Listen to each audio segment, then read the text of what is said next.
And we are live, everybody. What's going on? And we have What an up? amazing guest. What's going on, James? What's going on, Brian? Yo, Hello, Brian, good to be with you guys tonight. Thank you for having me. I've been excited thanks for about joining. this.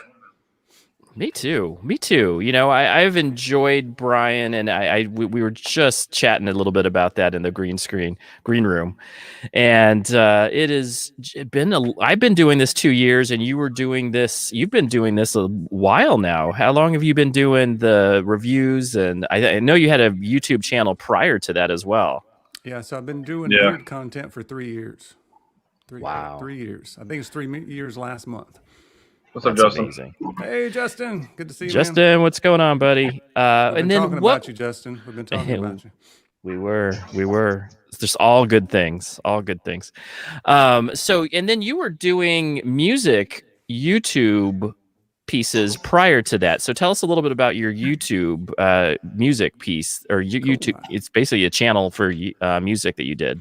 Yeah, so it started off with I was learning to play the banjo, so I would like play a banjo lick just to kind of keep me honest. You know, if you record yourself, it kind of forces you into practice, and you can go back and listen to it. So I was posting some stuff, and I'm a teacher at heart. I'm a math teacher, and my brain is the whole about process oriented stuff. So as soon as I would learn a lick, I was like, I wonder if I could teach somebody else how to do it, because if you can teach somebody else how to do it, you're really internalizing it. So it kind of turned Right. into me doing banjo lessons, trying to teach people some things. Very nice. And as I was learning to play the banjo and doing that, I was also really getting into the bluegrass music, and I was finding some phenomenal old live shows that were like audio only, and they were not on YouTube anywhere. So what I would do is I would take the whole 2 hour live set and cut it up into songs, and I would put that on my channel.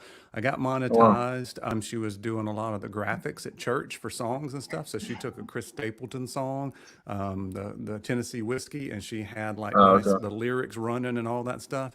And that thing hit the YouTube algorithm, and it went. I don't know if it went exactly viral, but it had like 15 million views.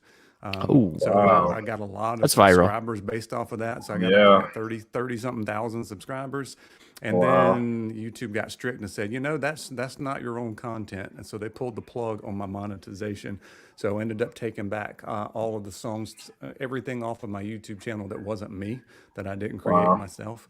So I still have Wow. history of those views, but I got monetized again, but I'm only making like $10 a month on the channel now, where I was making about wow. $150 a month Joe. when they pulled the plug. So that's my whole YouTube story of how I got into that. And crazy. I started making the beard content about 3 years ago. Put a couple dozen videos on the only channel I had, my music channel, and realized it was two totally different things, and my music subscribers weren't very happy. So I split it at the end of the year, and started doing the Beards and Banjos YouTube channel. So I like that. It works. Yeah, I really like that.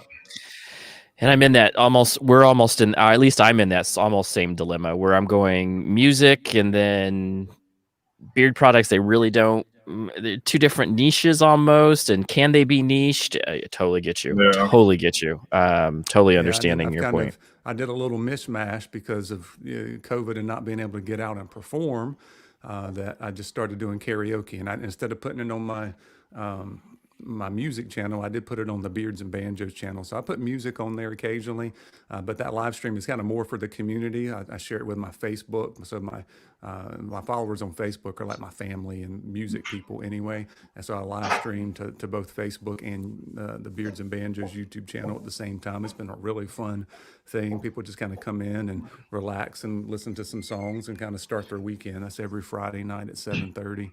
Kind of have themes. Last week we did a George Strait theme. Tomorrow night we're doing songs that tell us stories. We're doing story songs tomorrow night, so that'll be fun.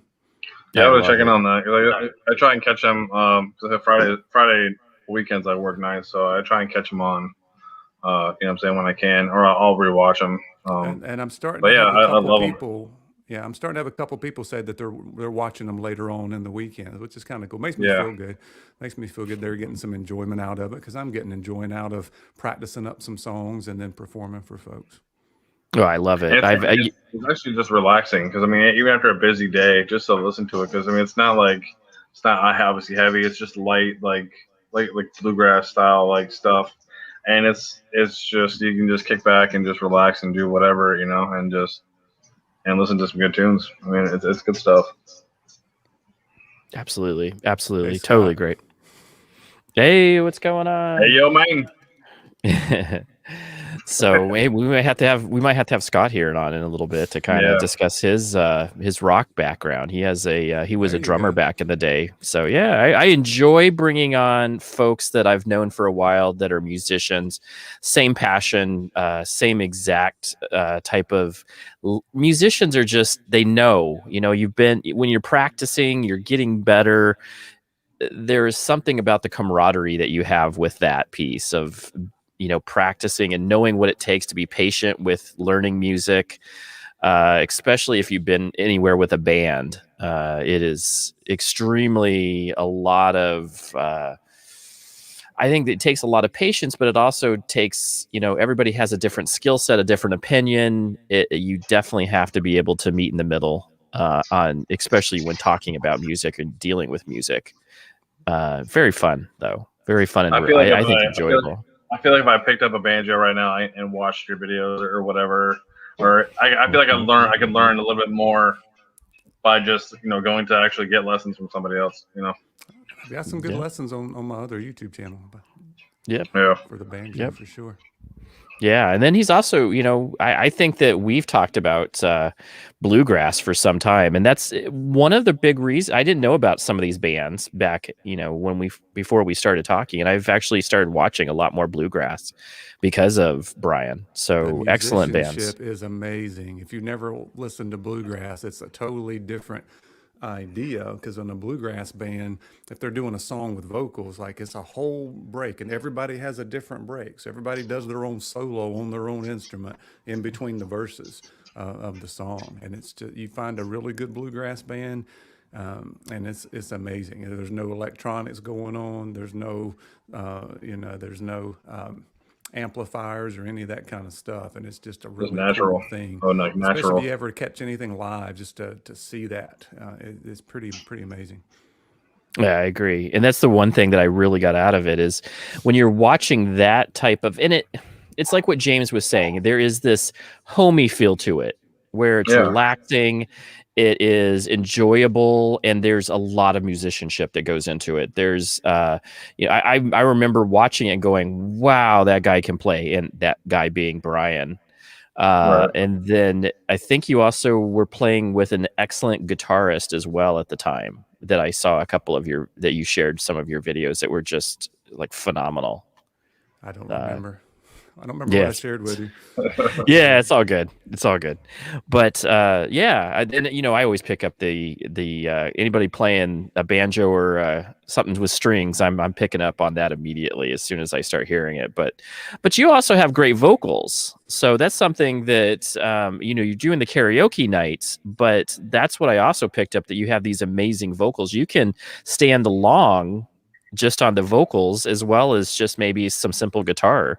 Right, The vocals are definitely. I didn't start in bluegrass at all, so I've been like in love with music since I was like 3 years old. I started with this is going to be a lot different story than most people. Southern gospel quartets, where you got the four guys singing and a piano, and you got the bass singer and the high tenor singer and some awesome harmonies. So that's what I started listening to. I had tons of records that I would listen to and go to concerts and that kind of thing. So that's where I started. I kind of probably perked my ear up towards what harmony was, because it's totally different than somebody singing solo than if two people or more are singing in harmony together. In sync, yeah, it's crazy. It's just so amazing, and it's really nice. Run chills down you faster than anything. Some good harmony singing. So that's where I started, and then I was in some choruses and that kind of thing. And when I was in high school, I learned to strum guitar just enough to play with. And then when I got married, we started going to a church. I learned how to play the bass. So I played bass in the church and in a group that I was in, a Southern Gospel Quartet I was in. And then one of the guys in the church was he was a pretty famous fiddle player. He played on Hee Haw. He played with a guy named Mickey Gilley, if you know him, very famous back in the 80s. Yep. Anyway, he was doing bluegrass, and he got me along. Oh, what was that? Got me along to play some stuff. So that's how I got into bluegrass a little bit and started doing bluegrass gospel. And then I picked up the mandolin. Mandolin is super hard. I can chop chords on it, but I never got too good at soloing. And then I picked up the banjo, and it just stuck. So I've been playing banjo for about 10 years now. And I'm in a that's bluegrass awesome. gospel band. We get to do little small venues. We do restaurants or little festivals or churches. We also have an outreach where we go to a lot of nursing homes and play for the old folks. Nothing puts a smile on your face more than hearing a banjo ring for some reason. I don't know why that is, but it's hard not to smile when you hear a banjo. I agree with you. You just want to get up and dance. Totally true. Totally true. Yeah. This is the one thing. So let's talk about a little bit. So you're talking that when you were really young. Now, did you have musician family members, or did your mom and dad just enjoyed the music from the church? I just enjoyed the music that I had the opportunity to go see in person. And then I had some records and just kind of listened to that over and over. And it just kind of stuck. My parents would always tell stories that when I was 3 years old, they got me a little toy saxophone for Christmas, and within like 3 minutes, I was playing "Mary Had a Little Lamb" on it. So, Nice. so there's a little bit of musicality there, but I never really picked up from anybody in my family. Nobody played any instruments, so it was just me. I'm an only child, and I'm a pretty, I guess, dedicated when it comes to some things. I can stick to it and just kind of power through. I did a little bit of saxophone in high school. Oh, very cool. Like some of the alto sax.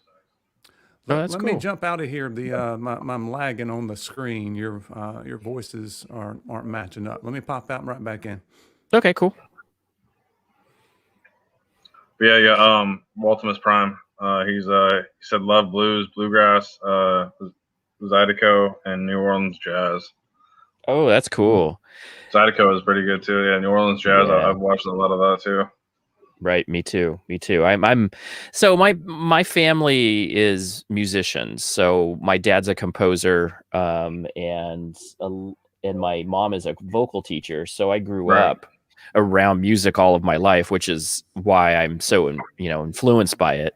But my parents were, my mom, because has a vocal background in mostly jazz. That's what she was doing, was jazz singing. So I absolutely love everything to do with jazz. But then jazz goes into blues, and blues goes into bluegrass and country. So bluegrass. Do you consider bluegrass and jazz as like the Americana, the true American contribution to music? Yes, I think so. Yeah, it's amazing. And bluegrass is one of those things that was picked up from, and maybe you can tell us a little bit about the history about bluegrass. I'm sure you have a little bit more than I know, but do you have anything that you know about the history of bluegrass that will help for bluegrass? It was picked up from a couple different things, because you have the fiddle, which came in from like the Irish, and then you have the roots part, which is the kind of the blues inspired part, and it all kind of meshed together. And then the banjo. I think the fiddle came in first, and you have fiddle and banjo, and then later on they started adding in guitars because the guitars aren't very loud. Right. That's the interesting thing about is that it did come from, and it came from a distinct area of the South. Basically, is bluegrass came basically from the southern states, and that's where a lot of the influence. Why you have those fiddle players coming in, because you have the fiddle coming in from Ireland, but they settled, and the reason why is because they settled in the South, and then some of the influences, and that's why you have bluegrass, and then you have blues coming from, and jazz coming from that same area, actually. Right.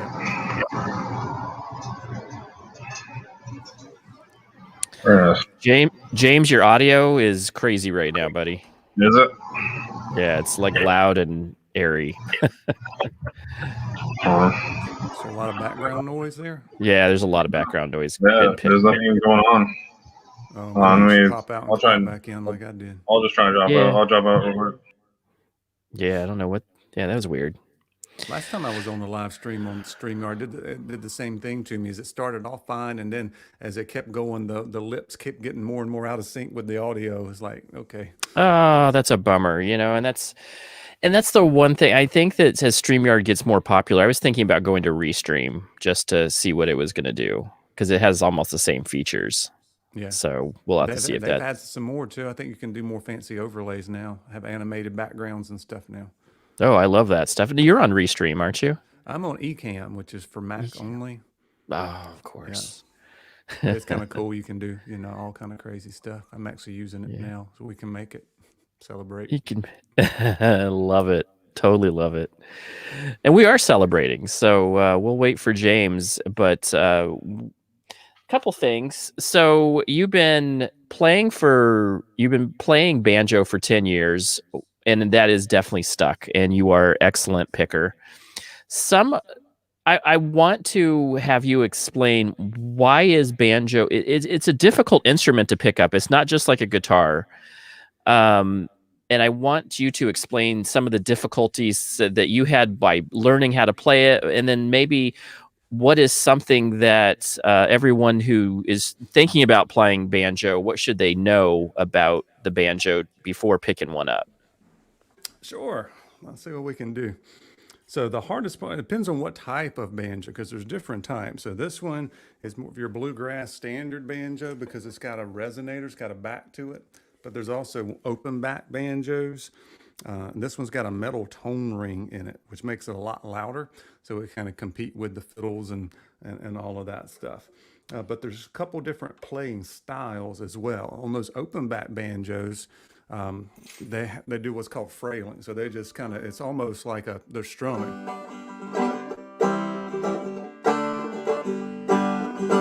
So they're kind of creating their own backbeat. And then Earl Scruggs is the one that made the 3-finger banjo famous. So now we've got the tone ring, which makes it louder. And then you put on this beard jewelry here, this banjo jewelry. So you got a thumb pick, and then you've got 2-finger picks. And what you do is you roll those things constantly. So it's like a cascade of notes. And the hard part on that is when you do it, if you're playing in 4/4 time, you got 4 beats in a measure. Well, you're doing 1, 2, 3, and then the 4th beat comes here. But the next time through, the 4th beat comes with this finger. The next time through, the 4th beat comes with this finger. So I get you. it becomes a syncopated thing. So you get.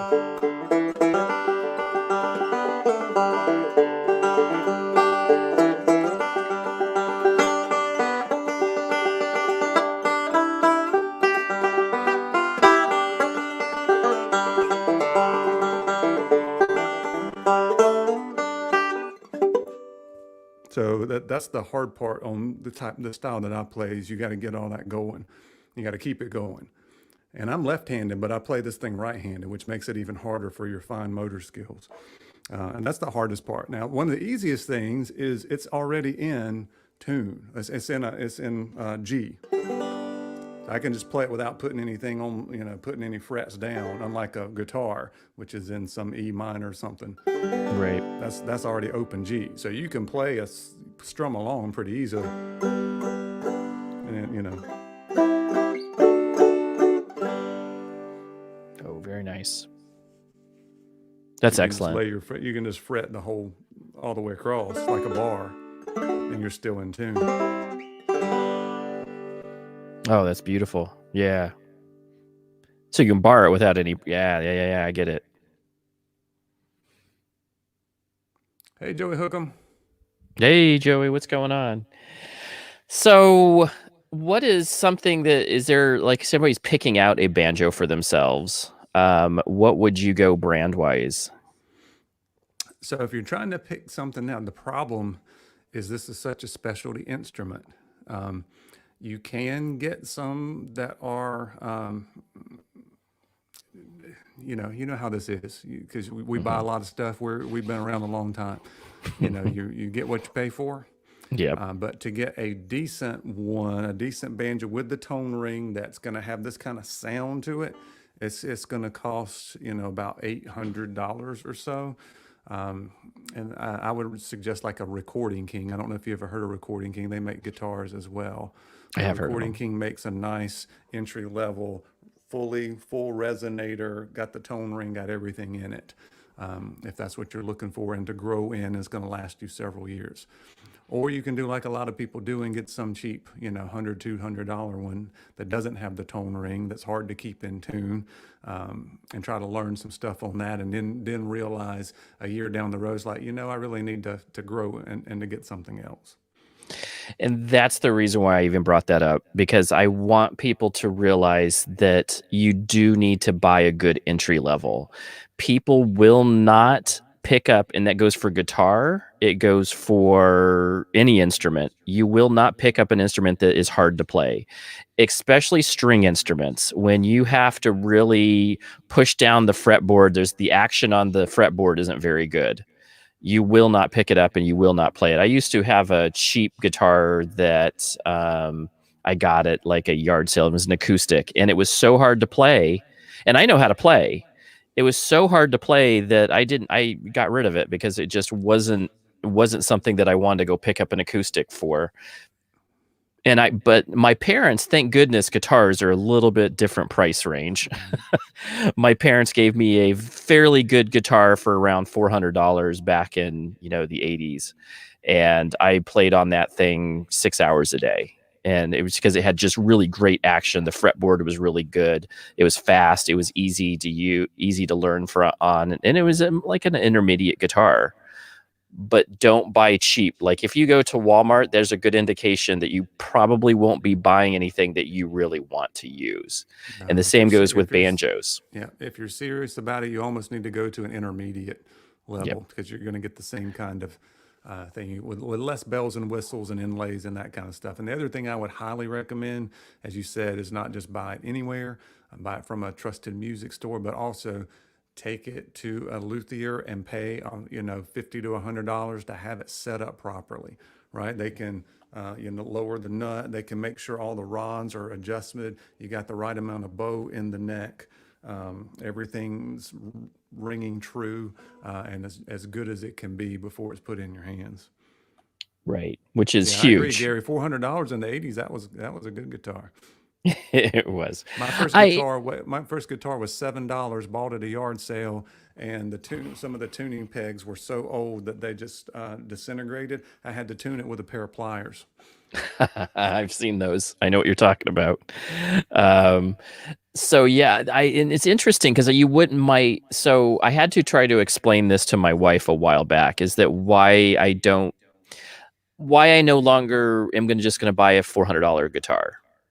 I said, once you get to a certain level, and it's just probably like yours with banjo, you get to a certain level and you want the Les Paul, you no longer are happy with just a standard intermediate guitar. You're like, okay, if I'm going to buy something once I start really playing, I'm going to be buying the best of the step up from where I'm at now, which is I have a Strat right now, and then I'm going to go Les Paul. And then if I'm going to go acoustic, you would go with something. Now Fender's actually making fairly good ones because they bought Guild. So do a Taylor or Martin, right?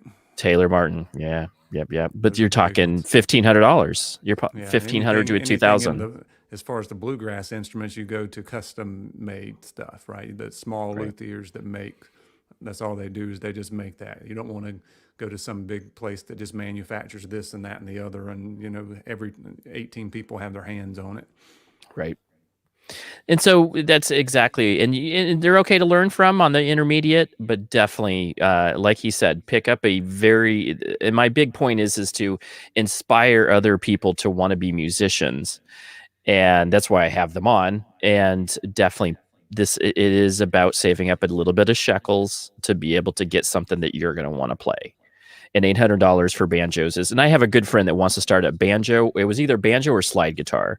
I said, you're starting at a very high end instrument, but they're fun to play. They're absolutely a blast. If it's a banjo, let me know. I can give him some advice. For sure. So what is your favorite songs to be? So you do sing some country songs, the bluegrass, and there's different variations of bluegrass that are out there. And also within that. So what is your favorite types of bluegrass to play? I like the traditional. So the traditional, you don't have the as much bluesy inspired stuff. And when you're playing backup, like when somebody else is singing or somebody else is playing an instrument, you don't always roll the entire time. You're kind of doing these.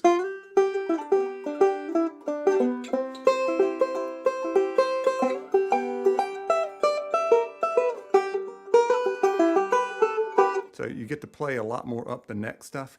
Whereas the more, some of the newer stuff, it's more driving, and the banjo just kind of rolls the whole time.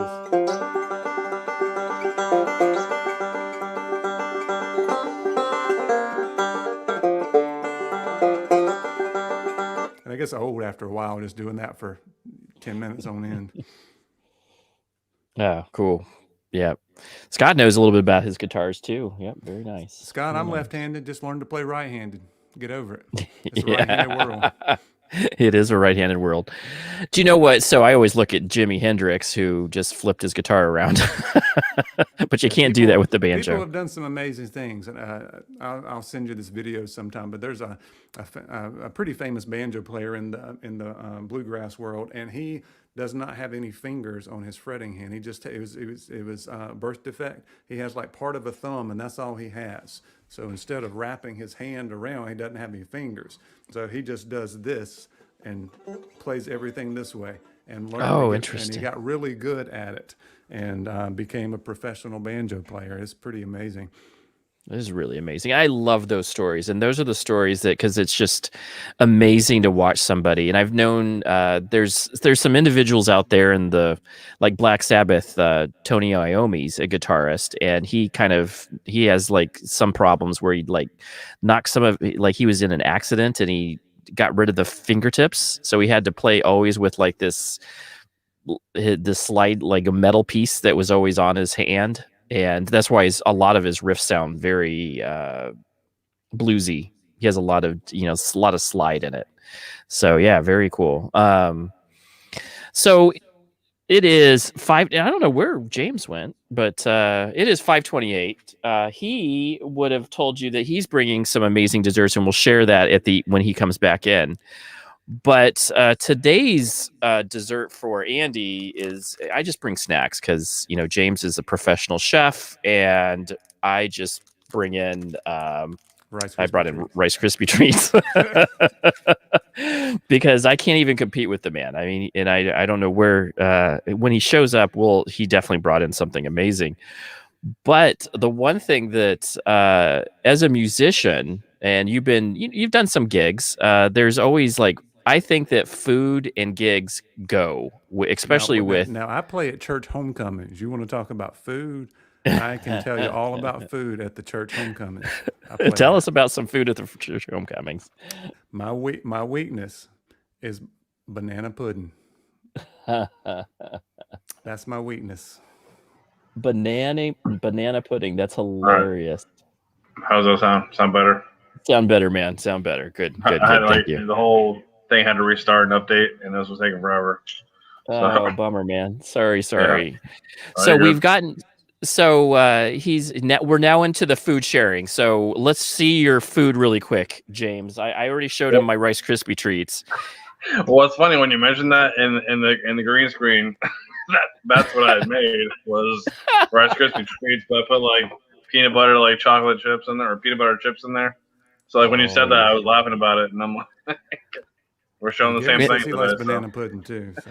Banana pudding. So yeah, banana pudding. I'll eat banana pudding. Banana pudding any day. Yeah. So we were talking about. So when he goes to gigs, he's a lot of these are church functions of some sort, or at a church. And so they have the food. What is your favorite, like, what would you say are like like for a main course meal? What would you say, like, from one of those places? I have my favorite when I go to these, like a church event or something like that, but what's yours? Oh, It's always a little bit of everything. So that's the one time yeah, that it's kind of like buffet style, right? So you just It go through and is. you get one of everything. You got to get the Yeah. deviled yeah, egg. You've got to get yeah, some people usually have the little meatballs. You know, you got to get a yeah, meatball. Yeah. You got to get a chicken leg. You got to get ham if they have that. Some potato yeah. It's salad, usually everything. Yeah, yeah. You're baked really Hmm. carrying like beans. 2 plates. Yep, Like one full around, plate. yeah, 2 plates. I usually get one full plate and then I go back and get one full plate of Yeah, desserts. that's how. Absolutely. Yeah, Absolutely. And don't So feel a my bit bad about it. That's right. That's absolutely right. You're there, and there you're the hired help. You're the musician. You That's need to right. be fed. yeah. I need to be fed. My favorite thing of all time from those type places is fried chicken. I absolutely love fried chicken, and I can get down on. My grandma made the best fried chicken ever, but when I go to there, I always am like, I wonder how this compares to my grandma's fried chicken, and I'll get some of that, and then maybe some fried okra, Oh yeah, fried and okra is good. Now, I was getting oh ready to yeah, say Yeah, sometimes you get like just it might be lima beans or black eyed peas, and you get that and a piece of cornbread with it. yep. Man, that's good stuff. That's every year. My girlfriend's big on that. On doing that. My girlfriend's mom is big on that. She'll do it every year. oh, very nice, very Yeah, nice. Food is such, and see, that's the thing. Food and music. That's the reason why we're around this, is because food and music. If music is entertaining to you, entertaining to your soul. It really speaks to so many different people, and then food is that. It's a universal as well. You can it's talk. always together. Yeah, always. And I think about all the greatest times you've ever had is around food and music. I think Yep. about that. I remember going to so many events with my mom over the years. She's a vocal teacher, and she's taught chorus for millions of years, but she would do kind of like little I don't know, it'd be more Renaissance type of music where they would do Baroque music, and then she would play guitar, and she would go around and sing as well as play her guitar, but in like a trio, but more Yeah. Baroque music. So Yeah, just that sounds absolutely challenging. amazing. There's a couple of things I did that was very challenging for me. So as far as musically and really having to work at it, one of them was when I was at going to the church. They had a group that was a cappella, and it was 8-part a cappella. So 4 guys, 4 girls, Wow. and they did very intricate harmonies. They did the same Wow. stuff. I don't know if you've ever been to Epcot Center at Disney World. And they Mm. have a group called the Voices of Liberty that go around and sing. They were Hmm. doing those same arrangements, Oh and that was wow. really challenging. But I love doing the Christmas music. We do a Christmas music, and then we'd have a patriotic program. So that was fun. I got to go sing at the Biltmore House in Asheville for a Christmas thing. Got to sing for the governor's inauguration in North Carolina a few years ago. So that was pretty fun. And then the other Nice. thing that was really challenging, because I can kind of read music, but not really fast. When I was at a former high school I was teaching at, I helped out with the school plays. I was the assistant director of the school plays for a few years. Loved it. I played bass a couple of times and had the whole score to the whole musical. I would go home and write down what every single note was. Like, okay, here it is on the staff. That's a B, and then here's a C. So I did that. We did Fame. I think I played on Fame and Footloose, and I played the whole score to that, along Wow. with like the professional piano player that they paid to bring in to play that stuff. And that was pretty fun, but also very challenging. So those are I probably can the two things that imagine. stretched me the most. No, that's awesome. That is awesome. So my parents are musicians. They're also teachers. And that was always fun doing the plays with my mom. My mom always she would always do something with the drama teacher. So they would do a musical together, and she was always in charge of the music part of it. And it was always fun being around it. I was always the roadie when I was around it. at Fair her enough. plays and at her stuff. That was fun. It was a total blast. I always got to wear a black shirt and run around and change Change scenes. sets. Yep, Yeah. change sets. And it was totally fun. I had so much fun. Those are some of my favorite things because you're around musicians that are they're kids, but you know my mom's trying to do this show and you're helping your mom, but you're also just being part of the show is always fun. I think being a musician or in that area where you're part of the show is such a blast, and it's such a big high because the people especially when you see the people being entertained and laughing and dancing. Maybe have you been able, I know that you've been in, what's probably your favorite venue and maybe favorite show you've ever done? Oh boy, I don't know if I can put that down. I loved singing at the Biltmore House. So as people came in, it was in the evenings. They had a big, they had the trees lit up and all of that stuff. So that was fun to do. I'm trying to think what else. And just so many things. It's hard to pick favorites. You ask me favorite songs or favorite performances. I can't really do it. It's just all kind of blurs into my experiences. It's all been great. You're a musician, so you just love to play music, and that's awesome. Yep. James, do you have any questions? So there was a place that you could play. What place would be like your dream, like gig kind of place that you want to play in front of people? There's a few places that seem pretty cool. The Red Rocks Amphitheater. Yeah, I heard about the Red Rocks. Cool. Yeah, I don't remember where that's at, but it always looks like a cool place to play. Is it in Colorado? Maybe, I don't remember. I think so. Yeah, very cool. Very cool. And I think actually when you talk to other musicians, they say the same thing. Red Rocks is a very cool place, a really cool venue to play. And it didn't matter like what genre of music you're playing, they love to go there because of the amphitheater itself is supposedly amazing. Yeah. I think we've actually had another discussion about that where they said that was one of their favorite venues. Very cool. Yeah, I forgot who it was. I think it might have been Dusty. What music would you play if you were to play at the Red Rocks? What song would you? One song. If you had to pick one song, and I know this is going to be a hard one. One song. What would you play? Can't do it. I can't pick. Can't do song. it. Yeah, too many good ones. Too many good ones. So I'll tell you one of the things that really I have that I'll Fly Away is one of my. I'm very close to that song, and it was one of the bluegrass songs that my grandma loved, and she passed away probably about 10 years ago now. And we did that. I did a video with adding that into the video. So I had her growing up, her pictures from growing up, and I did it to that song. And I had never really heard that song before, but just it has such good memories of that was my grandma because she was really loved gospel music, really loved being part of her church. And then additionally, just absolutely loved bluegrass apparently. And I didn't, I sent you something where we're playing that one? You did. And I was, if not, I could send it to you. Yeah, no, blown away by how it just is. The first time I saw that when you sent it to me, it just like I teared up because it makes me emotional because I was so connected to my grandma. I just absolutely love and I miss her. And that type of thing was really connecting for me. So I just thought, thank you for that, Bryan, because that's what music's about. Music is about connecting. That's great. Yeah, very. Yeah. And I think that you always have like a song, that's why we talk about that last time, a song that goes along with the, special events. What is your favorite special events that you play for? Like, I would say we really enjoy playing at the nursing homes to see the response from the folks.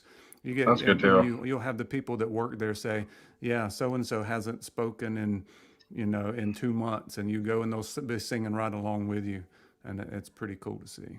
I think that's where you can kind of connect a lot with a lot if you get nursing homes and stuff like that. It kind of brings it back, or that's what especially about that music, that kind of music, especially to kind of bring it back. Memories, just like Andy was saying. Yeah, it's such good stuff. And especially with my daughter now works in an older folks home, and she was the director and doing activities director. and she absolutely just loved seeing people spark up.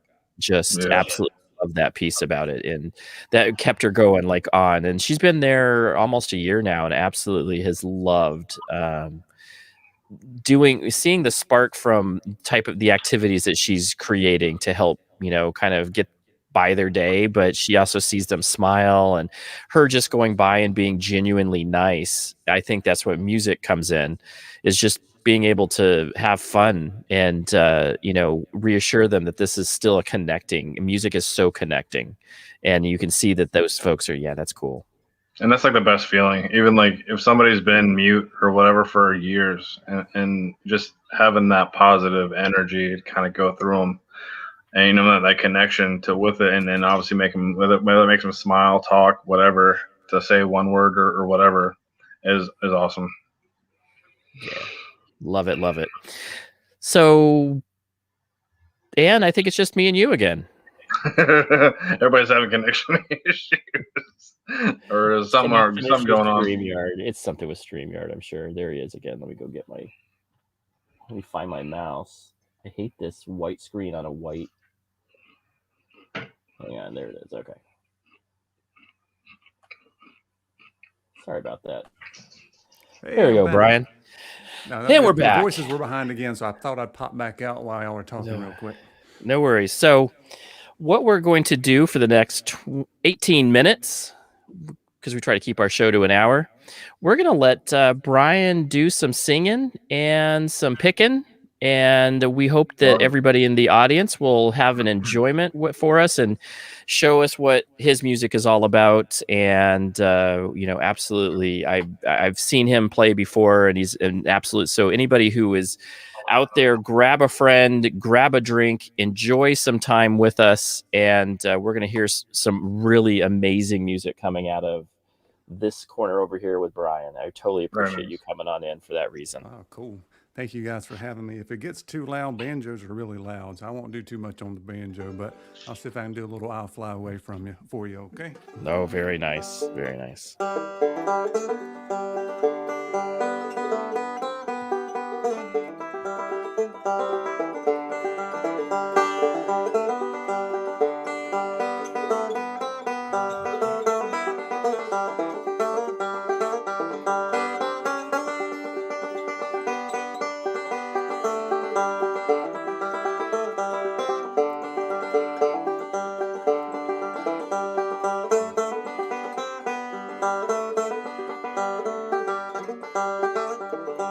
Well, some glad morning when this life is over, I'll fly away to a home on God's celestial shore.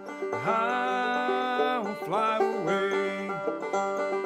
I'll fly away, oh glory. I'll fly away in the morning when I die. Hallelujah, by and by. I'll fly away.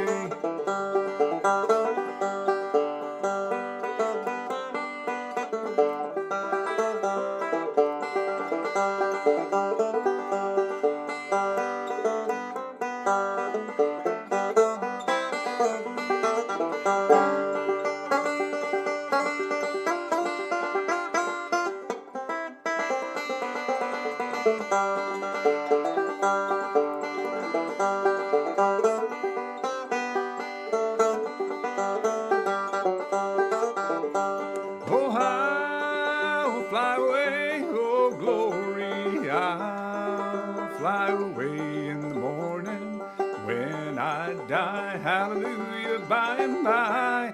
I'll fly away when I die. Hallelujah, by and by. I'll fly away.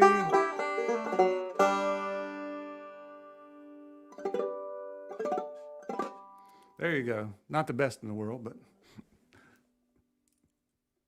you're on mute. Very nice. Awesome song. Thank you very much for doing that. It's such a special song, and it's built in that gospel. I just absolutely love it. Just beautiful music. Oh, and then he's picking up. So we got the guitar coming next. Very nice. Oh, And what guitar do you play? So just so for everybody out there who is a guitar enthusiast, what are you playing? So this is a Martin Golden Era D18. Oh, Martins. If anybody who Always knows wanted a Martins, Martin, I didn't have one for a long time. I got this last year, maybe last year or the year before, probably the year before at this point, and I've loved it. I yeah, I know. also have, I've got some more classic vintage instruments. The banjo I was just playing is a 1960 Gibson banjo, and telling some stories about some things. Just before my mother passed away, my mom and dad bought for me a 1930 Gibson banjo and got it from a very famous banjo player. He sells banjos. For a lot of vintage acoustic instruments, you're looking for pre-war, so pre-World War II era. So that's a very special instrument for me. And we'll never get rid of that one, that's for sure. So Yeah. pretty cool. Do you have any instrument like that you've really become attached to? Have some sentimental? So my Ibanez that I played throughout my life, I just have a Roadstar basic, I don't know, like intermediate guitar that I played throughout high school and just have absolutely connected. I have a PV bass that is all natural wood. And that was like the first stringed instrument that that was upright, that I learned how to play something on a stringed instrument, and just sat there. Remember, my mom had a PV bass head, PV bass, and stack, and I just sat and learned how to play bass that way until I got my Ibanez when I was about 14. And then the Strat that I have is my mom's Strat. She gave it to me saying, "Andy, I want you to have a good instrument." She played this. She's an excellent guitarist, and the Strat that I play is from her. So yeah. Nice. James, do you play? I don't. It's something that I would want to do and pick up. Yeah, absolutely. I've looked about getting either guitar or learning drums. Cool. Yeah, actually, you know what? I'll show you my Ibanez. It's beat up and crazy. But I've done a little bit of like keyboard in high school, saxophone. I did some drum lessons in around high school time, and yeah, I wanted to try and learn drums. I mean, guitar as well.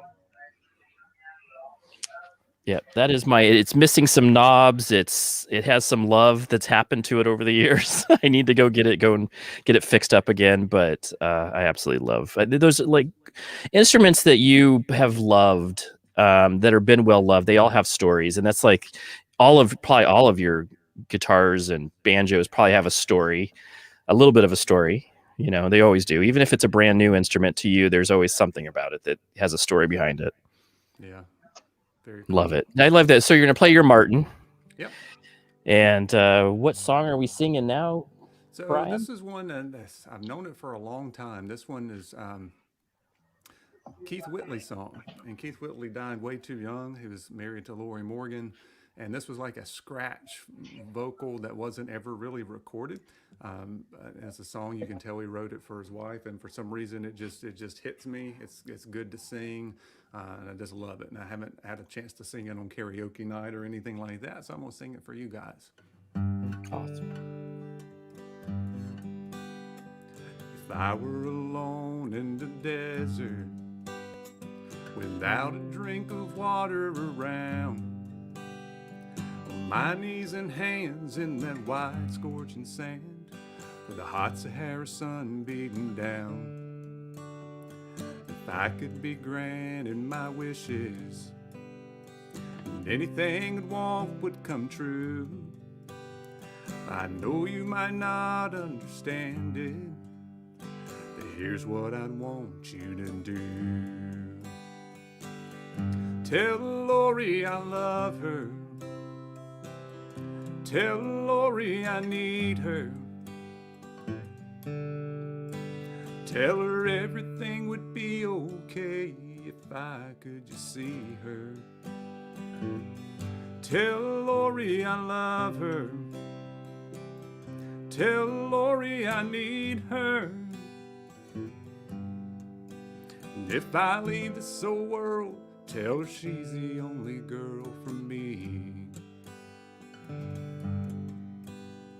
If I were adrift on the ocean, a vessel with no sails or steam, floating aimlessly on an endless sea, hopelessly lost it would seem.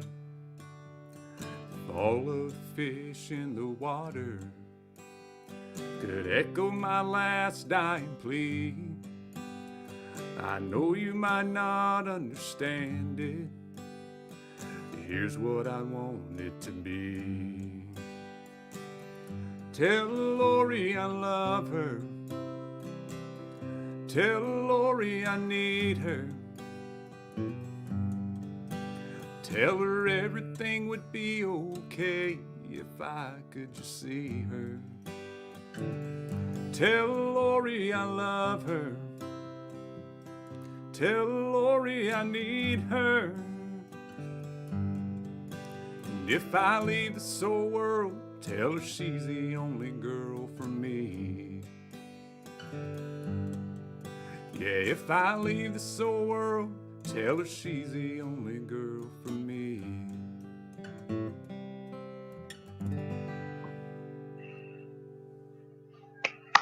It's awesome. I love that. Absolutely amazing. That's Absolutely just a powerful amazing. song to me for some reason. Because I know the story behind it a little bit. It's just Tell us the plain story. and Tell us simple the song. story. Yeah, tell us the story. Well, I mean, that was it. It was just, you know, who sung it and who it was written for. And, you know, he died way too early. Gotcha. So it's just a cool song.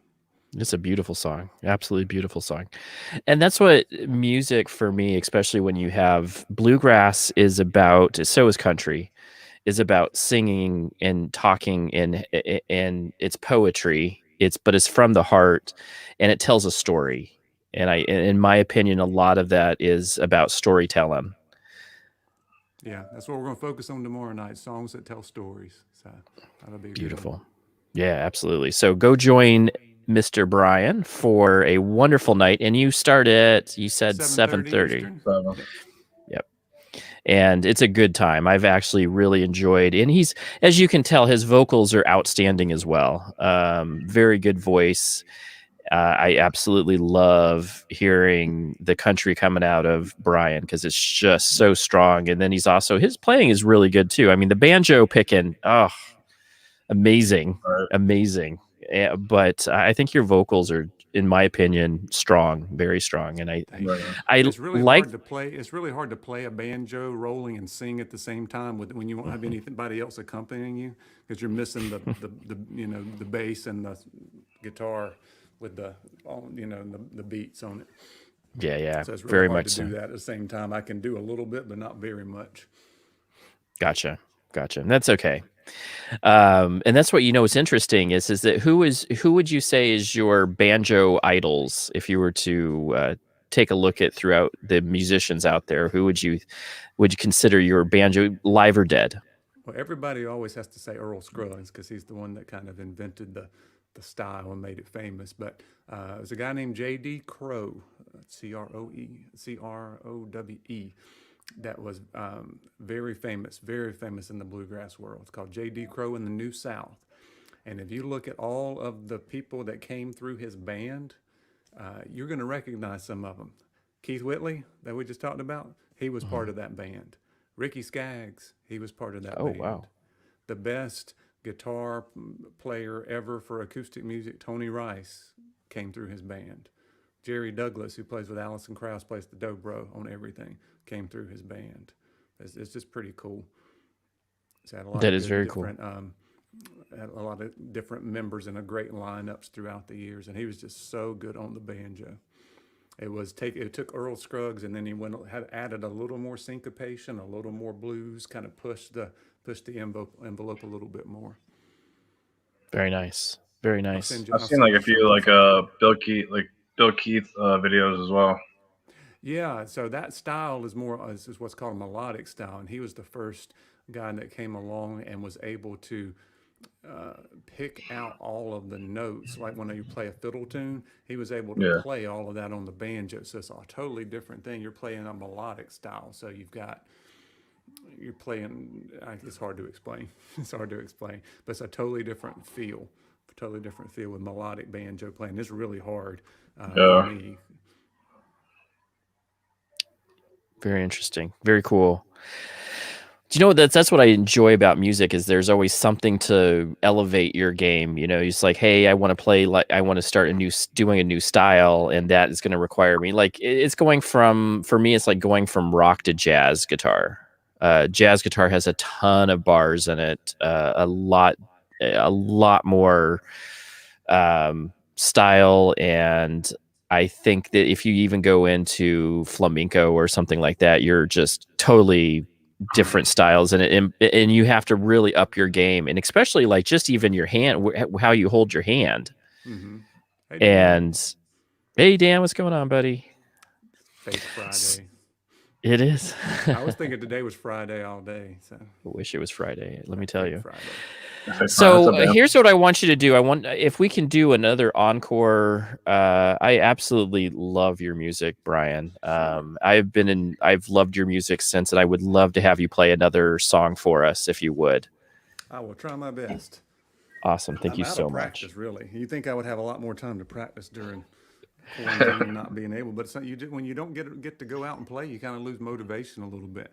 But every time I go back and play, and you may feel the same way, and if you've taken a break from it and you go back to it, you're like, why in the world do I not do this every day? It makes me No so doubt. happy. Why do I not do this every day?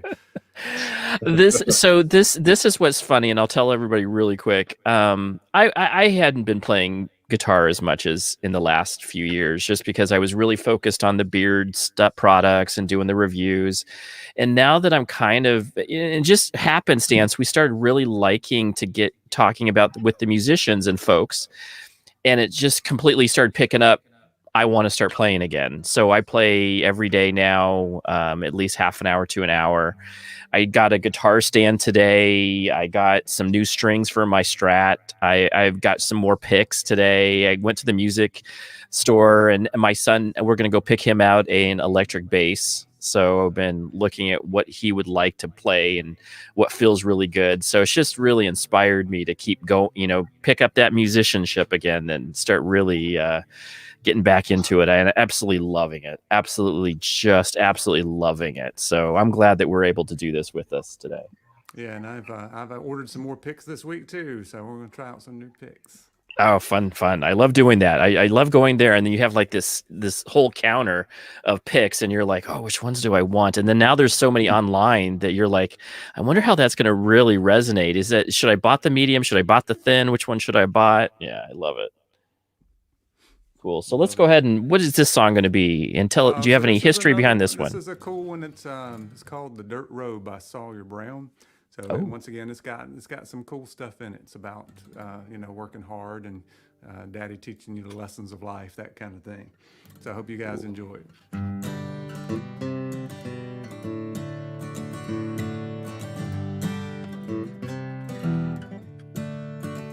Daddy worked hard for his dollar. Some folks don't, but that's okay. They won't know which road to follow, because an easy street might lead you astray.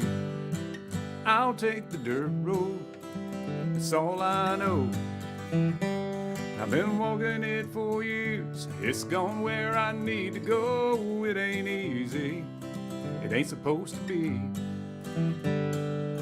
but I'll take my time, and life won't pass me by, 'cause it's right there to find on the dirt road.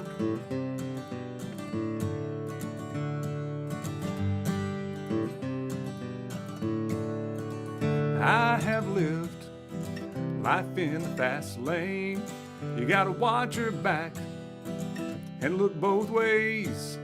But when it's said and done, the time we have is borrowed. You better make real sure you're living the right way. I'll take the dirt road, it's all I know. I've been walking it for years. It's gone where I need to go. It ain't easy. It ain't supposed to be. But I'll take my time. Life won't pass me by, 'cause it's right there to find on the dirt road. On the dirt road.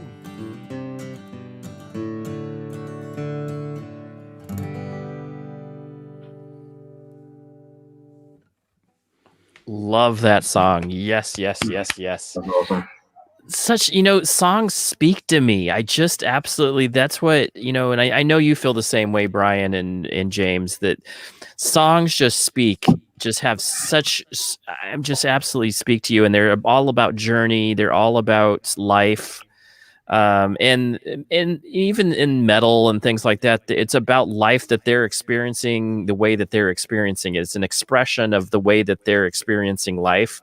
Sometimes it is about a primal scream in metal, or it's about taking the dirt road. I absolutely love songs like that. That's, it's great lyrics, great playing too, of course. Thank you. And I couldn't agree more. Yeah. Something to relate to. Yeah, that's what, and I think that's what I would say that bluegrass, if you were to really take a look at it, that's what I get out of bluegrass is it's always such that journey, that story, as well as great musicianship, going back and forth. And, there's it's almost like not a battle, but it's like a talk back and forth on instruments as well. So when you're hearing the banjo, you'll hear a guitar, you'll hear the fiddle, and they'll do different little solos, but it's like communication between the instruments together. And then they'll all blend together back again. And I just absolutely love that. It's like a song and a story amongst itself. Yeah, I agree with that. Yeah, good music. Very good music. Well, we're at the hour mark, and we are trying to always keep our musicians in the hour frame. Is there any last thoughts, any last questions, James, that you would have for Bryan?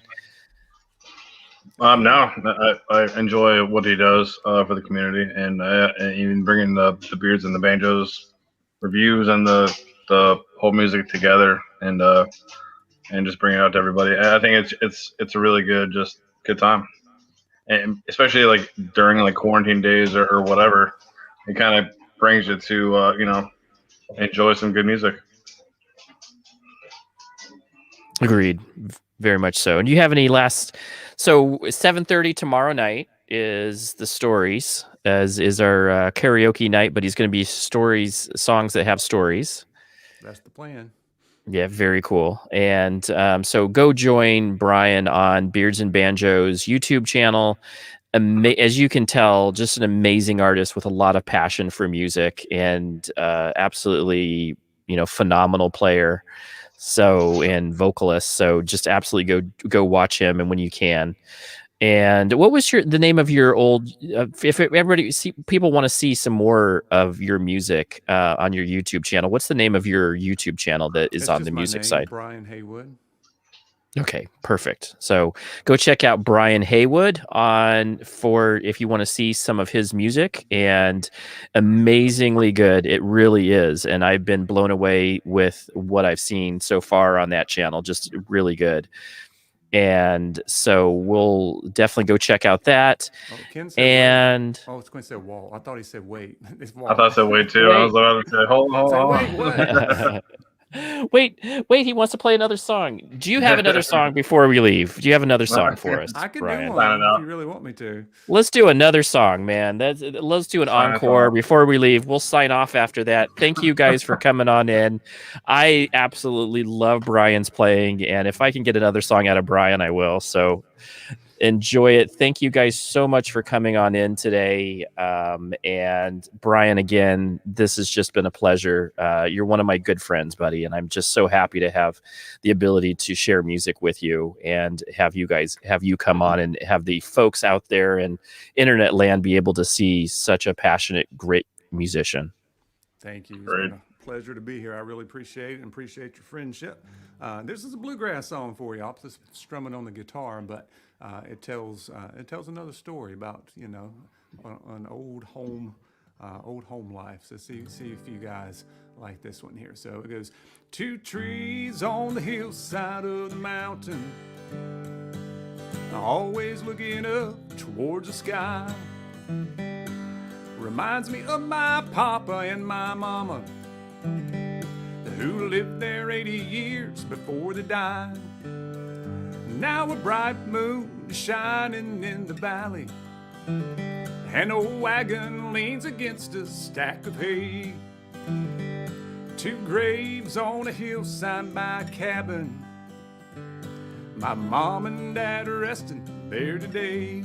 The burning of the green wood on the fireplace, a falling snow around the redbud trees, the branches of the laurel by the creek bed, and the rippling waters of the gentle breeze. Now a bright shining in the valley, an old wagon leans against a stack of hay. 2 graves on a hillside by a cabin, my mom and dad are resting there today.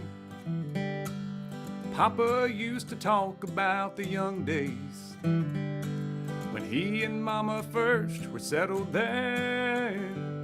He spoke about the love of the mountain and the together there. Now a bright moon is shining in the valley, an old wagon leans against a stack of hay.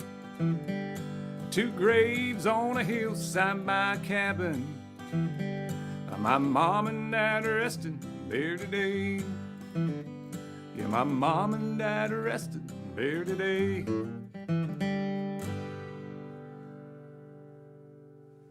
Love it, love it, love it. Yes. Thank you guys for coming on in. Absolutely love it. And again, go check out Bryan. We'll talk to you guys soon. We'll talk to you next week. Thanks, guys.